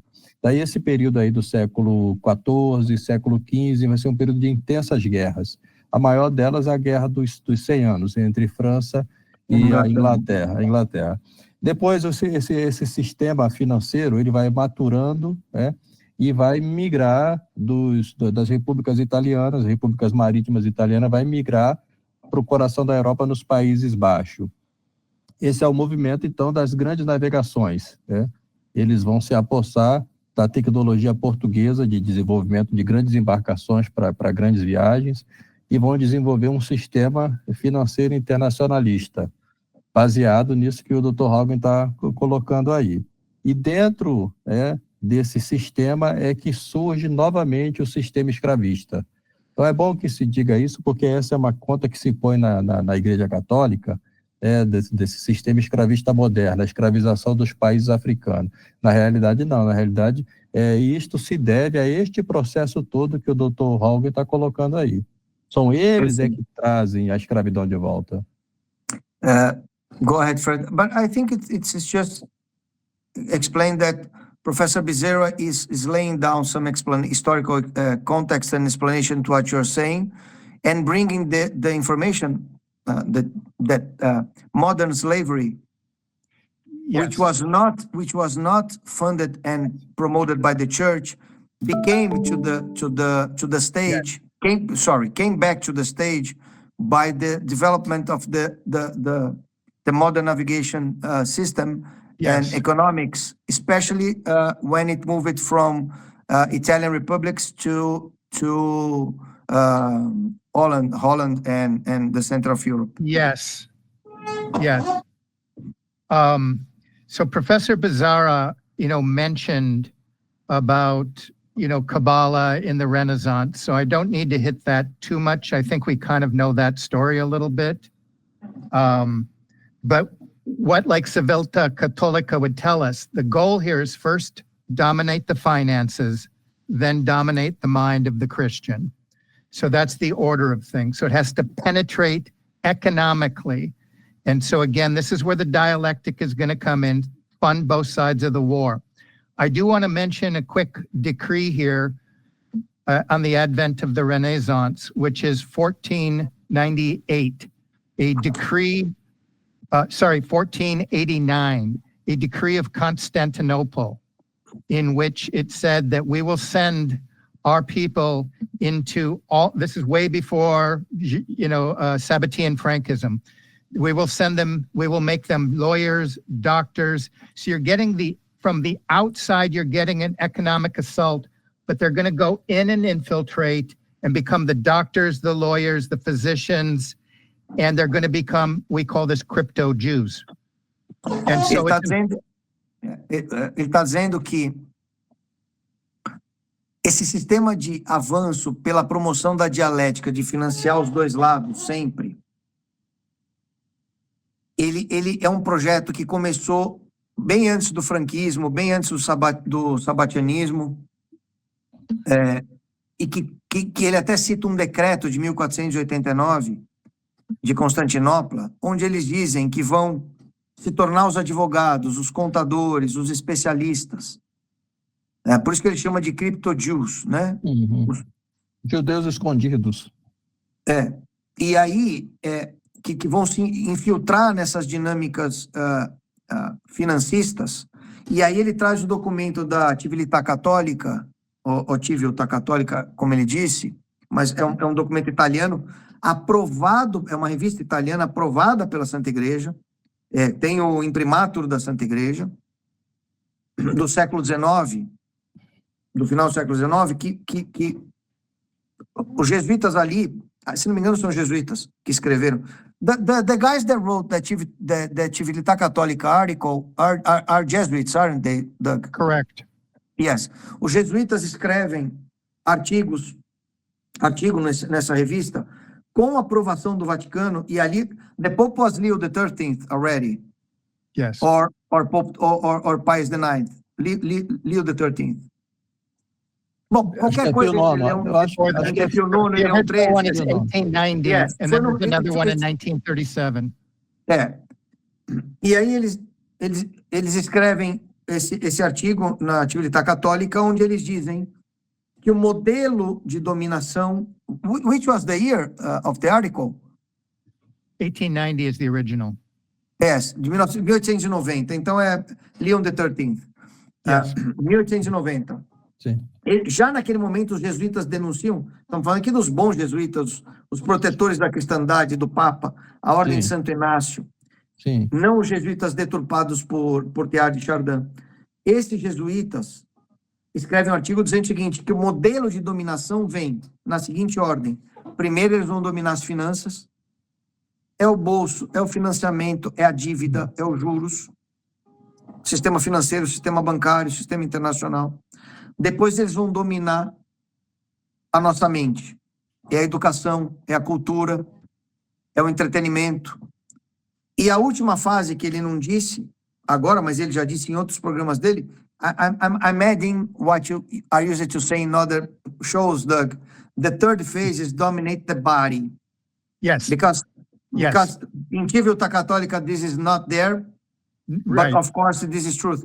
First, they dominate the money, the transactions, then the mind, the cosmovision, the mindset, the emotions, the perception of reality, and then the bodies. Por isso a internet dos corpos, internet das coisas, internet of bodies, internet of things, microchips, mRNA, essas coisas todas entram nesta equação da dominação dos corpos. Então, os graus de liberdade vão sendo suprimidos. pela inversão, primeiro pela questão financeira, com a venda do financiamento, dos juros, etc., escravização, depois da consciência da cultura, e aí você tem a destruição da cristandade moral, da cristandade histórica, da cristandade como verdade social, que é onde estamos agora, e nós estamos evoluindo para a terceira fase, que é o que o Doug acrescenta, que é o domínio dos corpos. E aí vem a tecnocracia, vem toda essa dinâmica que está em curso. So, right, this is now, it's the creation of a slave system. And I'm going to talk just for a moment about the organization. What is Judaism? What is organized Judaism? Bear in mind that they worship some force that's good and evil. If you're worshiping and empowered by evil, it's the essence of Satanism. Ele vai agora explicar a sistemática desse, aspas, judaísmo moderno, que não tem nada a ver com o judaísmo da Bíblia, com o judaísmo pré-cristão. É esse movimento. Quando a gente tem que falar bem claramente para não confundir com o judeu, com o judaísmo, não é nada disso que a gente está falando. Tá não confundir com raça. Não confundir, exatamente, porque a palavra ela é usada de várias formas. Não estamos falando de sangue, não estamos falando de... Não estamos falando... o Doug está falando de um sistema de dominação. Sim. Baseado promovido na pelos doutrina. filhos da serpente. Mas é importante esse disclaimer aqui. E aí, just explaining, Doug. E aí ele diz o seguinte, que para a gente entender o que ele vai dizer agora, a gente precisa ter em mente que eles adoram a um Deus que é ao mesmo tempo bom e mau. Que é, em essência, Satanás. Mesmo que eles não saibam, mesmo que eles não digam. Mas o próprio ato de adorar uma força que é ao mesmo tempo boa e má, não pode ser Deus, porque Deus é somente bom.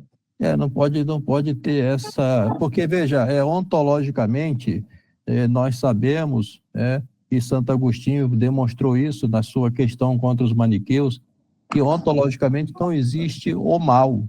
O mal não pode ser um ser. O mal é a ausência do bem. E na concepção deles, o mal é um ser. E é um ser dúbio, que ao mesmo tempo que ele é mal, ele também é bom. Tanto é que Cristo fala que não há mérito nenhum em fazer bem àqueles que nós amamos, porque até o mal faz o bem. O fazer o bem não é salvífico, o ser bom é. Por isso que Cristo fala, só o Pai é bom. Por isso que essa dinâmica altruísta toda, de fazer o bem, de ser do bem, não é salvífica. É uma falsa religião. O nome disso é wokeísmo. Perfeito.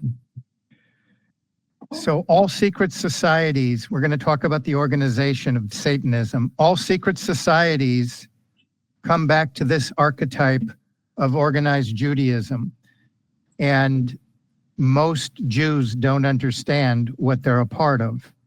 There's an elite circle. Everything is on a need to know. So this book here that I'm reading is quite beautiful. It's the authentication. It's an argument for the authentication of the protocols of the learned elders of Zion. And it's a fabulous book. It begins talking about the organization.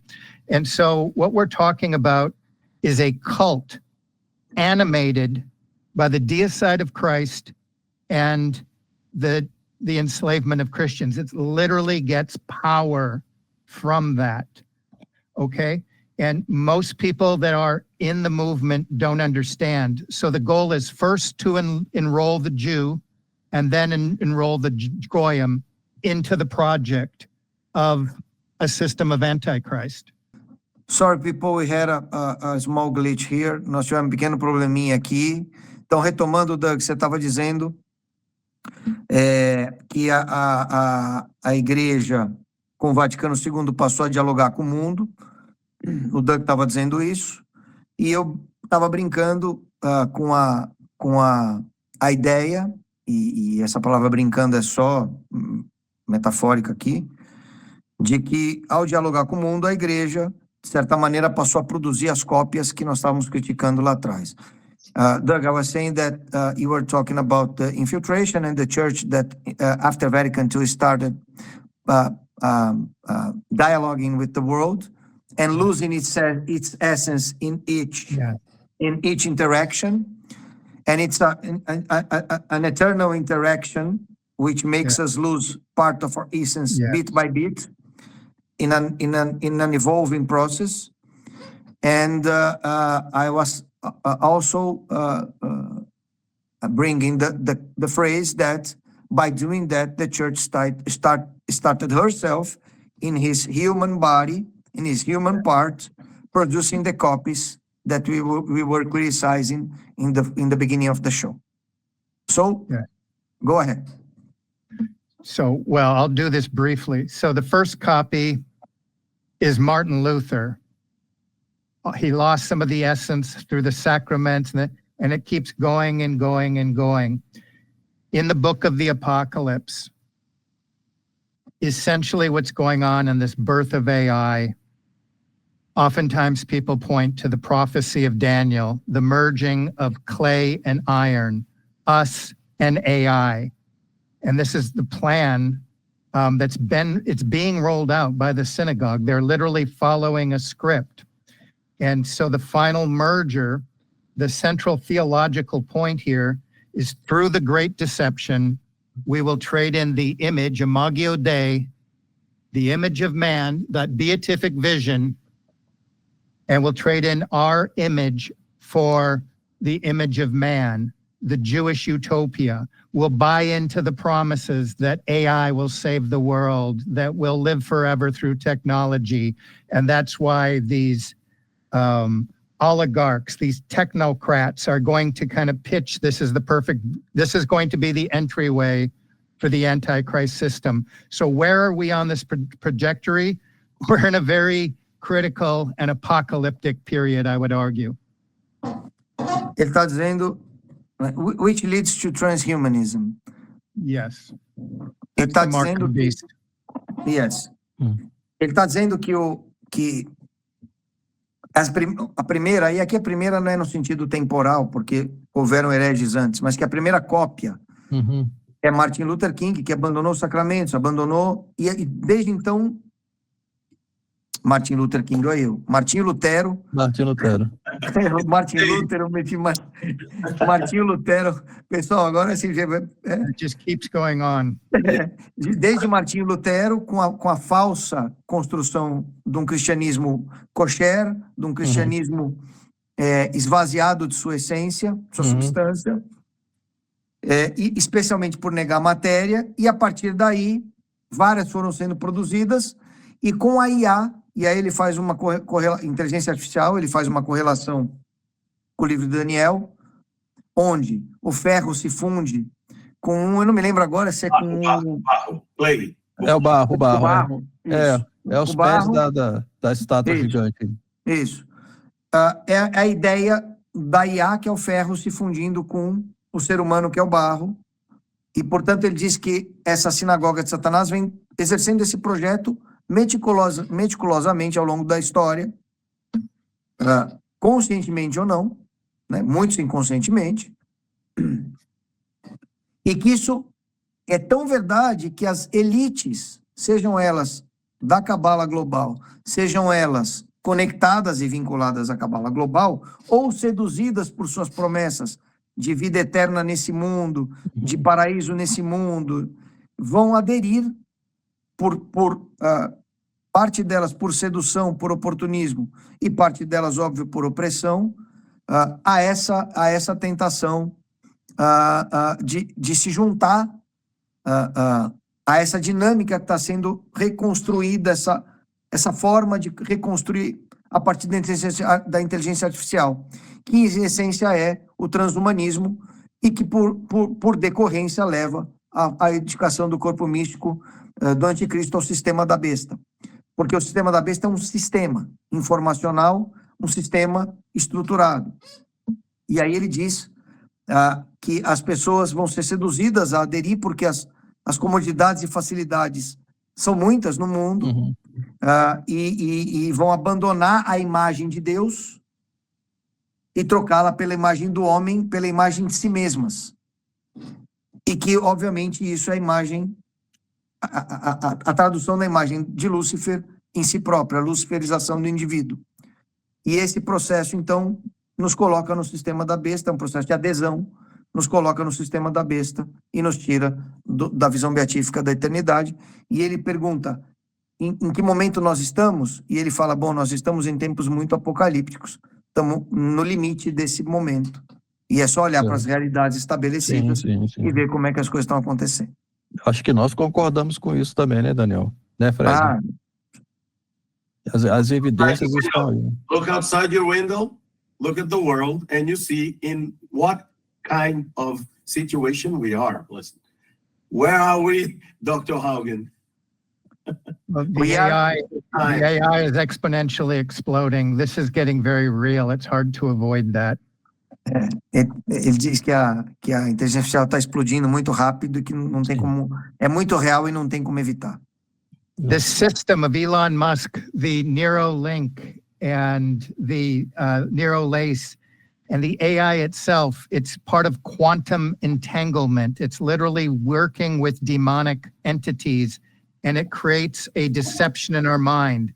That's where we have to have a proper operation to avoid error. So we want to, as scripture says, get back to tradition. It's the one thing that the scripture tells us to avoid this operation of error. And again, AI, the more sophisticated, it's involved in this word quantum entanglement. It's really creating mind demons at faster and faster levels. And this is what we call, scripture calls the restrainer. It's chipping away at the restraining power of the church. We restrain that power through tradition. Caterhon.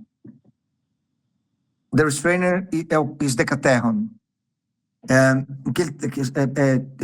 Paul to Thessalonicenses. O que ele está dizendo é o seguinte, essa operação do erro, ela é incrustada, ela é infiltrada na nossa mente a partir de uma série de instrumentais, ferramentais. Então é o Neuralink do Elon Musk, é o metaverso, e essas coisas, elas vão construindo imagens na nossa cabeça. E essas imagens, e esses sistemas de IA, e os chips, e a gente se conectando a tudo isso, vai promovendo o entrelaçamento quântico. E esse entrelaçamento quântico, no fundo, são... Eu vou usar uma palavra que ele não usou, mas só para clarificar, são como se fossem portais de acesso ao luciferino, ao satânico. Porque nossas imagens e nossas memórias vão sendo shapeadas, construídas a partir dessa interação, dessa evolução, dessa produção de informação, imagem e aprendizado. E a gente vai sendo refém, egrégora de novo, refém dessas egrégoras, e vai aderindo cada vez mais, e se afastando ontologicamente do ser, e entrando cada vez mais no blockchain do tornar-se, do becoming. Então, ele fala que o caminho para sair disso, para ser salvo, é cada vez mais se apegar à tradição, voltar à origem, né? À tradição. Por isso o modernismo é tão anticatólico. Por isso que ele odeia a tradição, por isso que se persegue a tradição, tradições custódias. Então, a tradição é a saída para a gente voltar a lembrar de se conectar à seiva da árvore da vida. Que e, por outro lado, é o obstáculo final para eles, né? Que é a expressão que ele usou, que é o caterhon, é o obstáculo final. Precisa ser removido o caterhon conforme 2 Paulo Tessalonicenses. Perfeito. Bom. Yeah, so the blockchain of being, that is the church or incorporation, we go to the promise of Christ, and it'll be transformed into the promise of man, that ye shall live as gods. And so it's just helpful to understand this, to avoid this. And the pandemic and putting that into your body was part of this operating system. So we have to be aware of how the serpent works. Isso, ele está dizendo que o que aconteceu nos últimos 5 anos com a picadinha, tudo isso são formas de entrar na dominação dos corpos, na internet dos corpos, na penetração dos corpos, e que os cristãos têm que estar atentos para essa construção que está sendo feita em diversas origens, que nos afasta do blockchain do ser, que é a igreja, que nos leva à visão beatífica, porque, como o corpo místico de Cristo nos media com sacramentos, e ele costuma dizer, não disse hoje, que a realidade é histórica, sacramental hierárquica. Reality is historical, sacramental, and hierarchical. That's what you are easier to say, Doug. And a partir do momento que a gente ignora essas variáveis e vai para o mundo da imaginação, do tudo pode, do eu posso ser o que eu quiser, do tornar-se, da desobediência eterna, do faça-se conforme a minha vontade, do eu sou a minha imagem e semelhança, ou pior ainda, Deus a minha imagem e semelhança. Quando se cai nessa dinâmica, você já aderiu, você empurrou o caterro, você aderiu ao sistema. E que ele acha que nesse final vai ser cada vez mais difícil evitar isso para a maioria das pessoas. Porque a negação, a coragem de negar, a negação de tudo que é oferecido é muito difícil. Tudo isso ao mesmo tempo que é fascinante, também é muito assustador. Bom, eu acho que a gente já pode, então, caminhar para o nosso encerramento, mas eu gostaria de pedir ao Dr. Haugen para retornar aqui para a gente dar uma continuidade a isso, né, Daniel? Né, Fred? Yeah.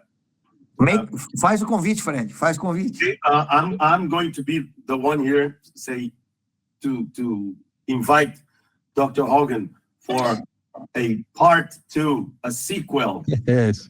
of this show. And is that good? Yes, so? Extraordinário, extraordinário. So, yeah, it was. So, seeing through the singularity and in pursuit of the metaverse. Estão no Amazon. Isso. Depois a gente pode também colocar na descrição também os títulos, né, e como fazer para adquirir os livros. Não é? Então, muito obrigado. Professor. Muito obrigado, meus amigos. Any last words, Professor? Yeah, before the end of the year, I'm trying to finish a book called Saints of the Apocalypse. I think we need to adapt a mindset to open ourselves up. I think there are great saints, starting with Saint Stephen, all the way through the great Saint Colby, that are trying to help us navigate through these times, and the enmity to understand the ways of the serpent so that we can stay clear of this deception. So I'm trying to get that information about what we're talking about today. I think we need to be open there. The wisdom of the tradition and the saints is, if we have to open ourselves up to that wisdom, because I believe they're speaking to us right now. Ele está escrevendo um livro que deve terminar até o final do ano, que chama Os Santos do Apocalipse. E ele fala que a gente tem que buscar nas fontes de exemplos de vida, de referência dos santos, o que eles querem nos dizer para os momentos que nós estamos vivendo. E ele fala que vai desde Santo Estevão, que foi quem abriu a visão beatífica, de certa forma, quando ele olha para a eternidade, né? E repete Cristo falando, Pai, perdoa-os, porque não sabem o que fazem. Primeiro mártir, proto-mártir Santo Estevão, até São Maximiliano Kolbe, que morreu nas condições que morreu.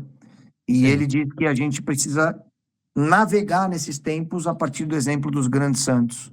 Perfeito, perfeito. Ok, Muito obrigado. Oh, and final words, I just want to say thank you guys so much. I really enjoyed it. Thank you, Professor Bizarra, and thank you, Fred. Thank you, Daniel. I look forward to working with you all again. Nós aqui agradecemos, Dr. Haugen. Obrigado, We're Daniel. the ones who thank you. Trabalho. Yeah. Daniel, pelo excelente trabalho. Fred, pelo excelente suporte, pelo apoio aí, viu? E eu peço desculpas por ter falado demais, professor, mas eu fiquei aqui no processo de tradução, então... Não, foi excelente, né? Foi Porque excelente. Fez a ponte Tá bom. perfeita. Fez a ponte perfeita aí do Tá joia. Vamos que Exatamente. vamos. Viva Cristo Rei. Viva Cristo Rei.